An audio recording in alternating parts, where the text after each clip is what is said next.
Boys and girls, this is day 12 of the functions unit, analyzing graphs. And this first question, we're going to do it with our GDC.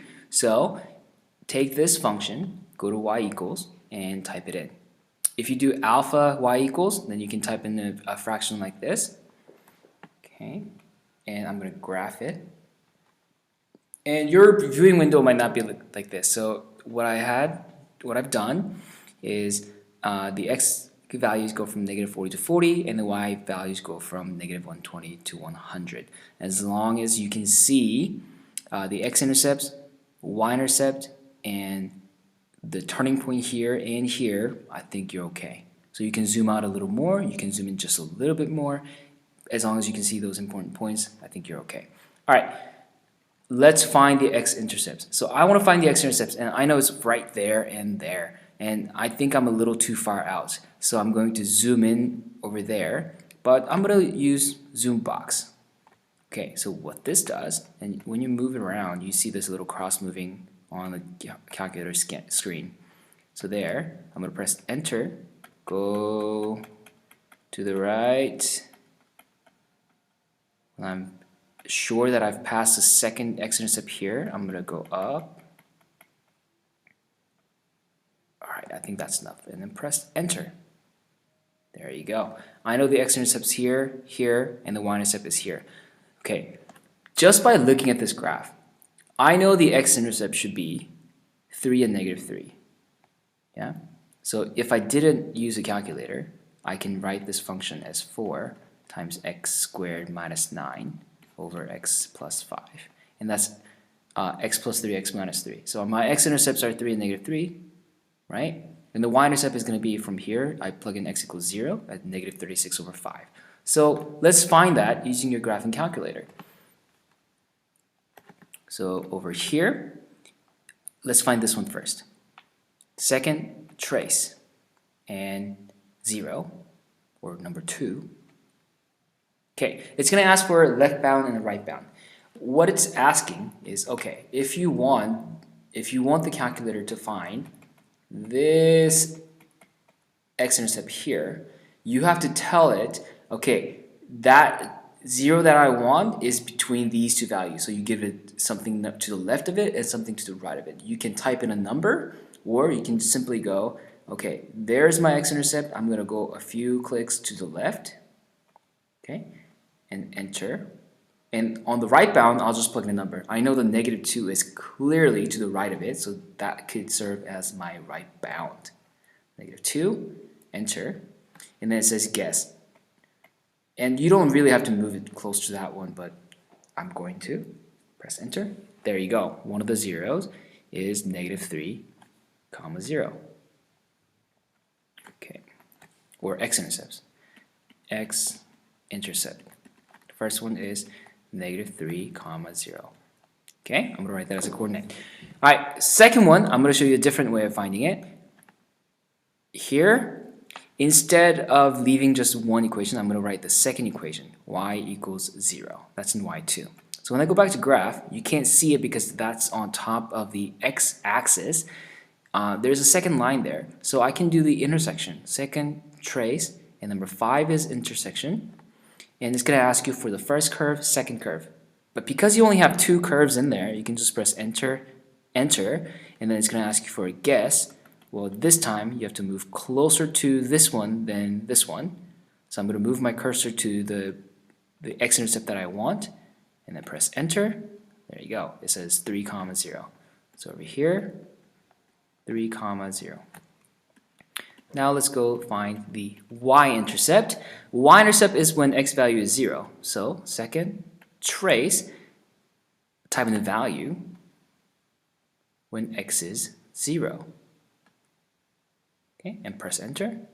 There, -36 over 5.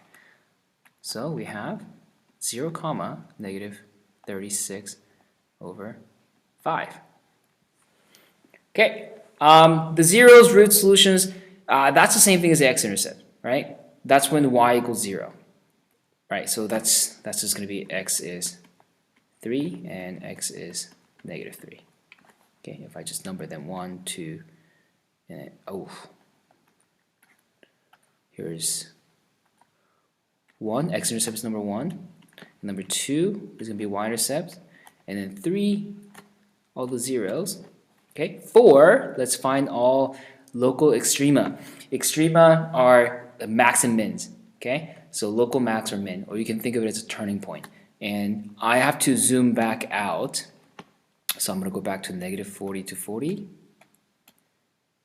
And skip on scale and go to negative 120 to 100. Okay, and then graph. Okay, we need to find that point and this point. So let's do this one first. That's a minimum. So second, trace. Number 3 is minimum. Okay, it's going to ask for left bound, right bound. So I go to the left of my minimum point. Press enter. Now I go to the right. And again, you could type in the value here. Press enter and guess somewhere right there. And there you go. Minimum value is negative 0.9999999 and negative 8. What could that possibly mean? Number 4, the minimum value is going to be negative 0.999. That's just negative 1. Okay, and negative 8. That's the minimum point that we have there. And same thing as if it said negative 1.000001, and then you can count that as 1 as well. All right, now let's find the maximum here. Okay, so I'm going to second, trace, maximum is number 4. Left bound, I keep pressing left, and I know my cursor is moved to the left of the maximum there, and I'm going to go to the right there and guess there. Oh, there you go. So maximum point is going to be negative 9 comma negative 72. Okay, number 5, all asymptotes. Okay, well, I know first the vertical asymptote. The vertical asymptote, that's not a V. Vertical asymptote is x is negative 5, right? Because when x is negative 5, you have a 0 for the denominator, and you can't have that. In the second one, you have a slant asymptote.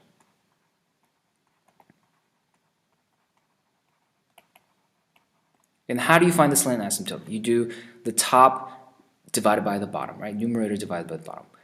Let's do that.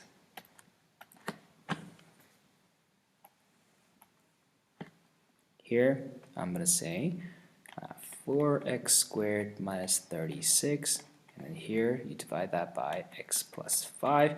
That's going to be 4x squared plus 20x. Ooh, here, you have to be careful. I'm going to move the minus 36 over here. Okay, so there's no x term here. So 4x squared minus 4x squared is 0. 0 minus 20x is negative 20x. And then negative 36 minus 0 is going to be minus 36 here. Okay, and then I do plus or minus 20. Okay, then it would be minus 20x. And here I get minus 100. And I don't really care what the leftover is, because that's my slant asymptote. Okay, slant asymptote is 4x minus 20, or y is equal to. Okay, I'm going to get rid of this work over here. On the test, you wouldn't get rid of that if you were to be asked to find the slant asymptote. Okay, number 6. What was number 6? Explain all regions of increasing and decreasing. Number 6. When is it increasing?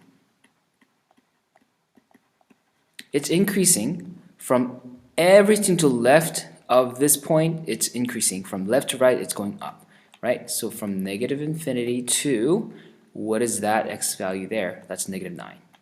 Negative 9. It's increasing from there, and from negative 1 -1 to positive infinity. They're increasing. When is it decreasing? Well, from here to there. So what is this value here? That was -9. -9 to -5. And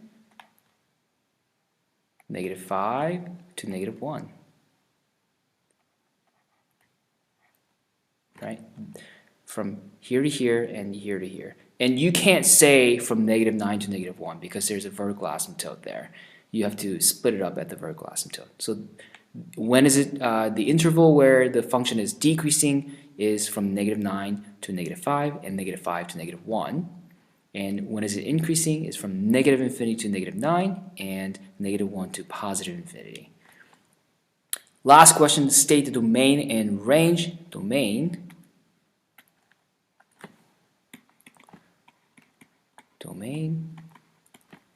any number except